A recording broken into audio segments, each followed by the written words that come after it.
aqui comigo. E a senhora? A senhora, vem cá. Chegue aqui, deixa eu mostrar o que tem aqui no meu baú, olha só. Cheio de coisas, olha só. Vamos ver, quem é que sabe o que é isso aqui? Olha que bonito. É o quê? Cuia de tacacá. Isso aqui, quem sabe o que é isso aqui? Pra pegar camarão, matapi. E a gente usa isso como? E tem que colocar uma isca, tem que iscar ele e colocar na água. Isso aqui, alguém sabe o que é isso? A GAP representa o símbolo do Brasil. Quem pode me dizer o que é?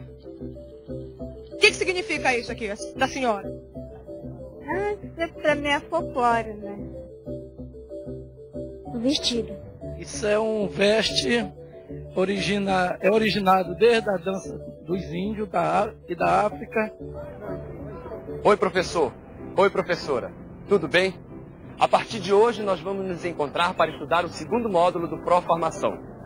Serão 8 encontros, cada um mais interessante do que o outro. E para começar, vamos falar, entre outras coisas, de História e de Geografia. Nós ainda vamos compreender como essas duas disciplinas são importantes para você e para toda a comunidade. Para muita gente, a história é feita apenas pelas grandes personalidades. E a geografia se resume ao nome dos rios e das capitais. Mas as coisas não são bem assim, não é mesmo? A história é feita assim por reis e presidentes, assim como a geografia estuda os rios e as capitais. Mas não é só isso. Também fazem parte da história e da geografia as pessoas comuns, os trabalhadores, as donas de casa, os estudantes, o lugar onde moramos, o campo onde plantamos e a nossa escola. Nós somos parte fundamental da história que vivemos e ajudamos a construir. E é justamente sobre esse assunto que vai girar a primeira atividade do nosso programa. Vamos a ela?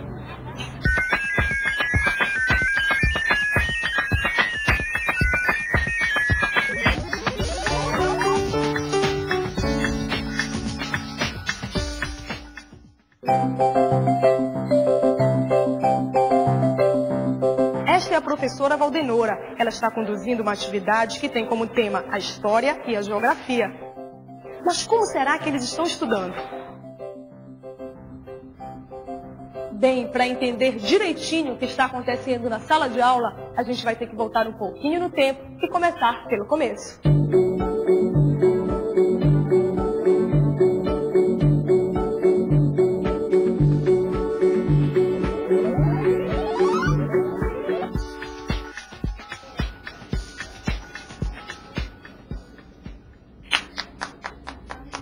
A primeira coisa que a professora Valdenora fez quando começou a preparar a atividade foi levantar fontes da história e da geografia da sua localidade. E uma das melhores fontes para obter essas informações, ela logo descobriu, eram os próprios moradores. Onde a praça agora do relógio era um tabuado de madeira, onde o pessoal fazia a feira. E o trem passava na frente lá desse tabuado. Era a estação do trem lá. E hoje em dia não existe mais. Além dos depoimentos dos moradores, a professora também preparou sua atividade pesquisando nas mais diversas e variadas fontes, como livros, jornais, cartas, mapas e fotos. Em cada texto, em cada imagem pesquisada, ela descobria pedaços de uma história e de uma geografia que está sendo transformada e construída a cada dia. Ou seja, ela descobria que homens e mulheres juntos fazem a história e modificam o seu espaço de vida, transformam a paisagem do lugar, criam formas de viver e trabalhar.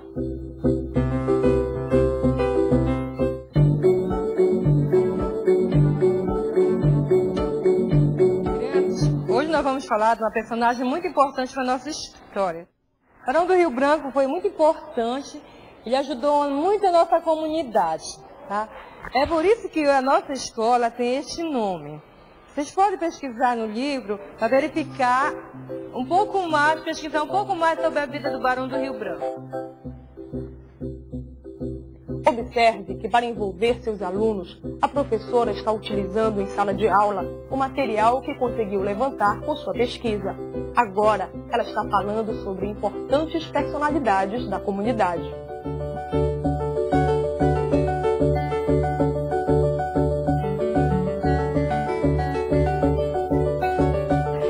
Essas pessoas que nós acabamos de falar foram personagens muito importantes para a história da nossa cidade, história da nossa comunidade, certo? Então, alguém poderia me falar sobre algum desses personagens? Valdemar Henrique foi um grande poeta, ele construiu uma praça e está localizado em um lugar muito apropriado, tem brinquedos. E a história do Brasil? Os personagens importantes para a história do nosso Brasil. Alguém sabe me falar alguma personagem importante para essa história, para a nossa história? Dom Pedro I. Pedro Álvares Cabral. Pedro Álvares Cabral. Princesa Isabel. Princesa Isabel, ótimo. Quem mais sabe para... Tiradentes. Tiradentes. Então elas fazem parte da história do Brasil. E será que a nossa história, será que ela é importante para o nosso Brasil? E a história dos nossos pais, dos nossos avós, dos nossos tios, são importantes? Quem participa da história da nossa escola? Meu pai participa do conselho escolar. Minha mãe ajuda a fazer a merenda da escola.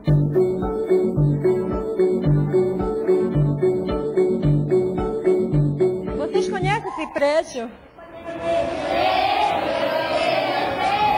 Muito bem. Isso, é o Ver-o-Peso. Ver-o-Peso é um prédio muito importante na nossa cidade, né? O que será que as pessoas vão fazer no Ver-o-Peso?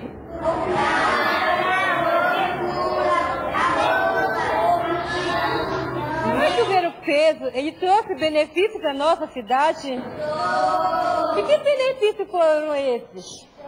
É um lugar importante para fazer compras. Tem aqueles remédios feitos pelos índios que os trouxeram para cá. Sabia que os índios sabiam coisas assim, que curassem os outros. O Ver-o-Peso, será que ele só trouxe benefício ou ele trouxe problemas para a nossa cidade? Eles jogam muito lixo e quando chove alaga tudo. Você já tinha parado para pensar nisso antes? Nas mudanças que a construção de um prédio podem provocar em uma comunidade? Mas não é só para isso que a professora Valdenora está levantando a história desse importante prédio. O objetivo dela é um pouquinho mais abrangente. Mas será que é só Ver-o-Peso que é importante para a nossa cidade? Não, isso mesmo, existem outros prédios, como, por exemplo, na Cidade Velha, tá? Onde está a maior parte também dos nossos prédios bem antigos, como a Catedral da Sé, o Forte do Castelo. E a história da nossa vida, a história de vocês, é importante para a nossa cidade? Muito bem. Quem poderá me contar a história da sua vida? Os alunos realmente estão empolgados, querem narrar suas histórias de qualquer jeito. E grande parte desse envolvimento se deve à postura da professora, que levou seus alunos a abordarem uma questão significativa para eles a partir de uma situação real, uma situação que estivesse próxima das experiências deles. Quando eu tinha 1 aninho, eu gatinhava. Aí com 2 anos eu já comecei a falar. Eu morei aqui até 2 anos. Fiquei aqui até 2 anos, quando eu estudei no 12 de outubro. Depois eu saí do 12 de outubro, viajei para São Paulo, capital. Depois eu fiquei lá até meus 6 anos. Com 3, eu já estava engatinhando. Com 4, eu já estava aprendendo a andar.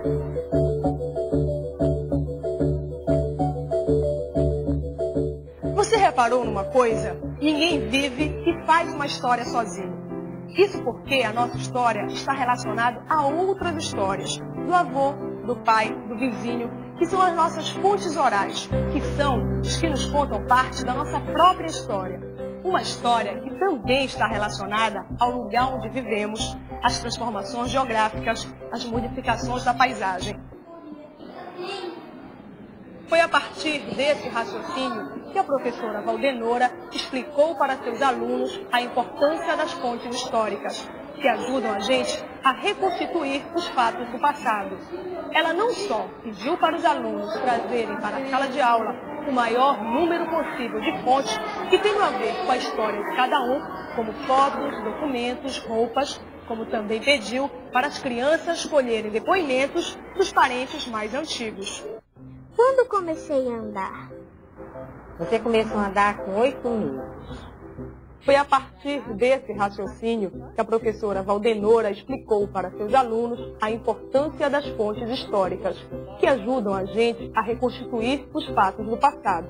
Ela não só pediu para os alunos trazerem para a sala de aula o maior número possível de fontes que tenham a ver com a história de cada um, como fotos, documentos, roupas, como também pediu para as crianças colherem depoimentos dos parentes mais antigos.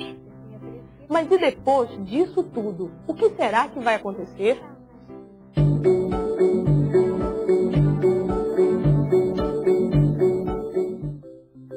O levantamento das fontes históricas foi um sucesso. As crianças realmente se empenharam e trouxeram para a sala de aula os mais diferentes tipos de documentos, cartas, fotos, papéis. Tudo que remetesse às histórias de vida de cada uma delas, tanto no aspecto social como no cultural. Orientados pela professora, as crianças começaram a registrar suas histórias. Para isso, colaram várias folhas de papel e fizeram uma linha do tempo. É nesse comprido papel que as crianças vão representar a história de cada época de suas vidas. Vão fixar fotografias, documentos, desenhar, fazer colagem de gravuras e palavras, além de escreverem textos com base nas informações que obtiveram na pesquisa. Com isso, elas estarão registrando e percebendo o movimento, a diversidade, as mudanças, as permanências, a sucessão e a duração dos acontecimentos de suas vidas e de sua localidade, entendendo-os como um todo interligado. Dessa forma, a professora pode mostrar aos alunos a importância de se conhecer a história e a geografia, compreender o mundo em que se vive e o mundo em que se gostaria de viver.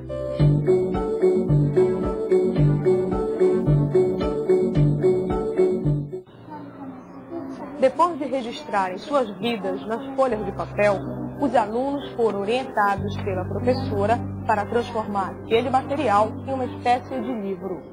Veja que não é nada difícil, e cada um deles elaborou capas diferentes, além de criar desenhos e textos explicativos.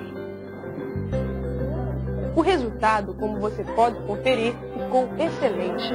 É claro que eles não produziram exatamente um livro, mas mesmo assim, o resultado final da atividade possibilitou que esses alunos pudessem, pela primeira vez, registrar e ver suas vidas como um todo, integradas à história e à geografia de sua localidade e de sua família.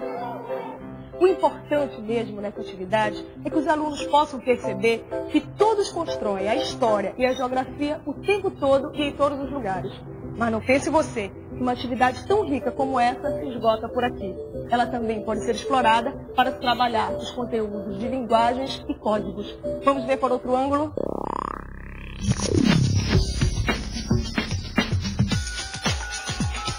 A professora Valdenora vai aproveitar o trabalho que os alunos fizeram para falar sobre os diferentes significados que se pode fazer de um mesmo fato, um conteúdo que você já trabalhou na seção 1 do seu guia de estudos de linguagens e códigos.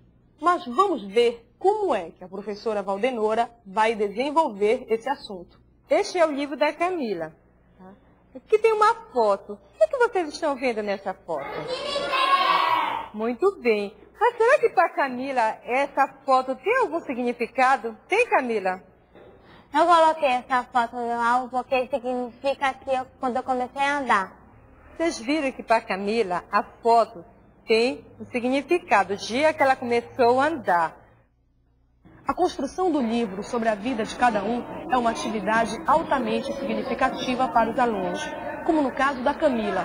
As imagens e os textos criados pelo autor de cada livro têm para ele significado especial, diferente do significado percebido pelas outras pessoas. Agora, Você vai rever o passo a passo da atividade, que é para não ficar nenhuma dúvida para trás. Depois você vai conhecer uma outra interessante atividade. Até já!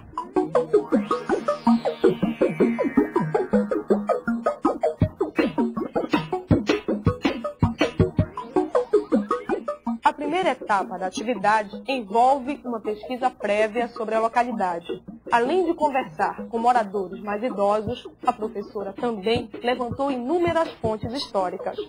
Na segunda etapa, a professora falou de personalidades históricas da localidade e do Brasil, para introduzir a noção de que todos fazem história.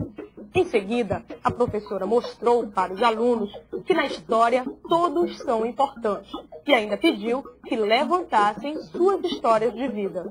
Depois de pesquisarem o próprio passado, os alunos organizaram suas fontes, fixando-as num papel comprido, uma espécie de linha do tempo de suas vidas.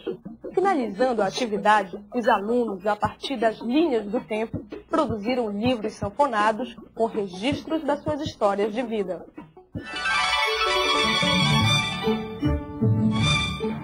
Eu li aqui no jornal que muitas famílias gastam 1/4 do salário em aluguel e metade do salário em comida. Afinal, quanto essas despesas representam do salário? Como podemos saber se é uma parte grande ou pequena?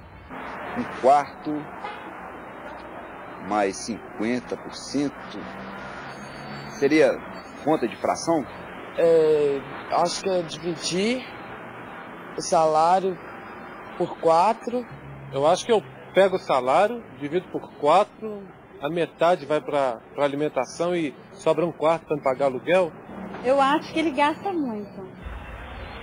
Parece que por aqui o pessoal está com dificuldades em somar frações. Mas se eles tivessem participado da atividade que começa agora, certamente teriam mais facilidades. Quer saber como? Olha só.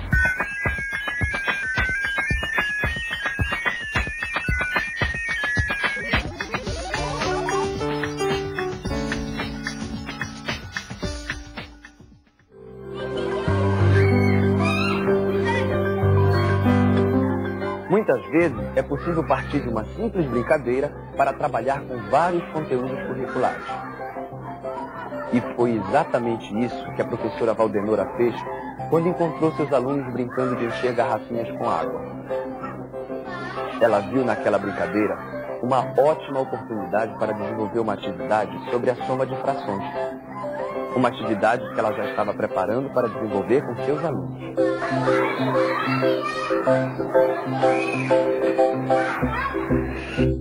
Juliana, tá? Diego, Larissa. A primeira coisa que a professora fez foi dividir os alunos em 5 grupos e entregar para cada um deles uma garrafa e 4 copos iguais. Os alunos foram ficando cada vez mais intrigados com aquilo. Aonde, afinal, a professora queria chegar?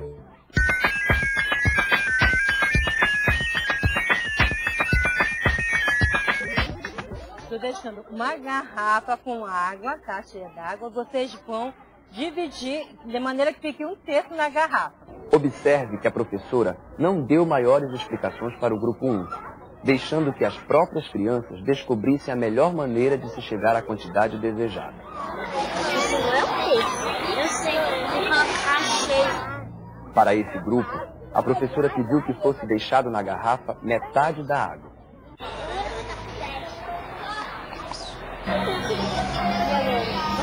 E agora, esse faz?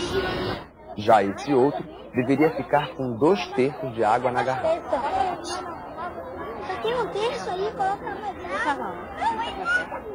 Faz aí 2/3, faz aí 2/3. Então, 1/3 só. Ainda restam mais 2 grupos.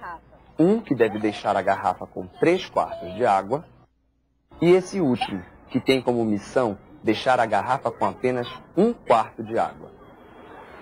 Um dos aspectos mais expressivos dessa atividade é que, além de seu aspecto lúdico, as crianças aprendem brincando, ela também leva os alunos a interagirem com o meio, no caso a água, com objetos como as garrafas e os copos e com outras pessoas, afinal eles estão trabalhando em grupo. Esse é um detalhe que vale a pena a gente ver de novo.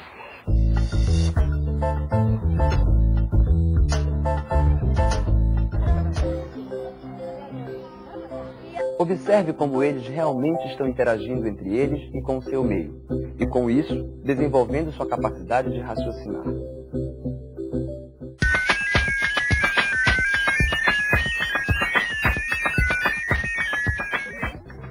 A professora Valdenora ficou bastante orgulhosa do desempenho de seus alunos, que conseguiram separar direitinho as quantidades de água nas garrafas. Mas e agora? O que será que a professora vai fazer? Vocês fizeram? Vocês pegaram as garrafinhas, colocaram uma parte da água na garrafinha, não foi? Então, se nós pegarmos essa parte de água que vocês colocarem na garrafinha e passarmos para uma garrafinha, será que vai encher, vai dar um número exato? Será que vai encher uma garrafa, 2 garrafas, 3 garrafas, 4 garrafas? Vai? Ou será que uma vai ficar com uma parte de água? Vai ficar só com uma fração da água? Vai? Para sabermos isso, nós vamos ter o quê? Colocar a mão na massa, né? Observe que, mais uma vez, a professora explicou a atividade, mas sem detalhar como fazê-la. A professora apenas pediu que seus alunos descobrissem quantas garrafas poderiam ser enchidas com as quantidades de água separadas. Mas não disse como isso poderia ser feito, obrigando as crianças a raciocinarem. Pronto, aí está. A quantidade de água separada foi suficiente para encher 2 garrafas inteiras, mais a metade de uma terceira. Você viu como as crianças ficaram animadas com essa atividade? É ou não é interessante ensinar soma de frações dessa forma? Pois assim, mais do que decorar fórmulas, a criança é levada a raciocinar, a materializar as frações. Colocando literalmente a mão na massa. Ou melhor, na água. Uma atividade que tem tudo a ver com vários conceitos de psicologia que estão sendo trabalhados nesse módulo. Mas espera um pouquinho. Segundo as crianças, a soma deu 2,5 garrafas. Mas será que é isso mesmo? E a soma no caderno? As crianças não vão fazer essa soma de frações ali, preto no branco? É claro que sim, pois nem sempre elas vão poder usar garrafas e copos para somar frações.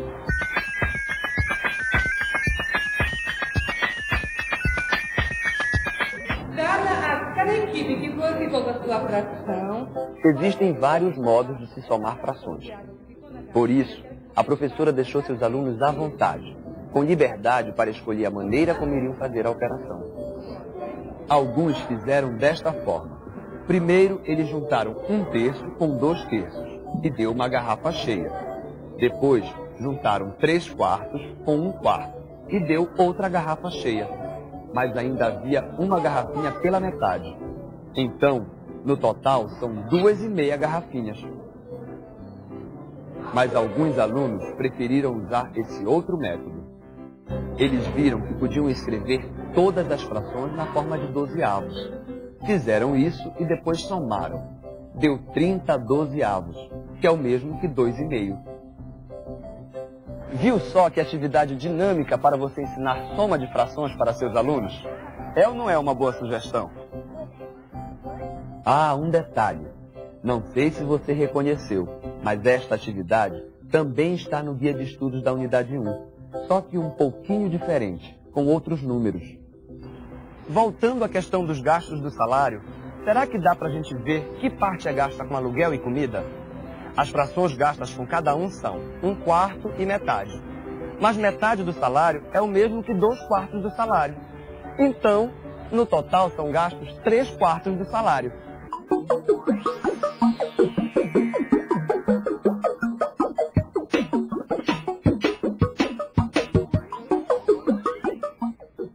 Divida a sala em 5 grupos e dê para cada um garrafas e copos iguais.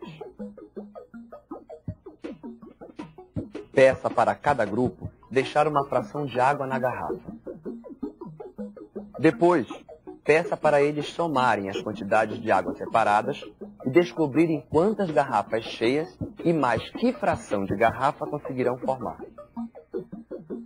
Por fim, para verificar a soma, seus alunos devem realizar a operação no caderno da forma que acharem melhor. Pois é, como você já deve ter notado nos 8 programas do módulo 1, o Proformação não pretende apenas proporcionar a titulação de professores. Nossa meta, muito mais abrangente, é promover uma real melhoria na educação em nosso país. E é por isso, professor e professora, que nós temos procurado a cada programa mostrar como uma atividade em sala de aula pode ser dinâmica, envolvente e educativa ao mesmo tempo. Atividades que vão enriquecer o seu trabalho e vão ajudar também a garantir a qualidade da escola pública no Brasil. Mas nós não vamos nos limitar apenas às atividades pedagógicas. Por isso, nos 8 programas deste segundo módulo, a gente também pretende refletir, junto com você, sobre o sistema educacional no Brasil. Isso dá o que pensar, não é verdade? Até mais!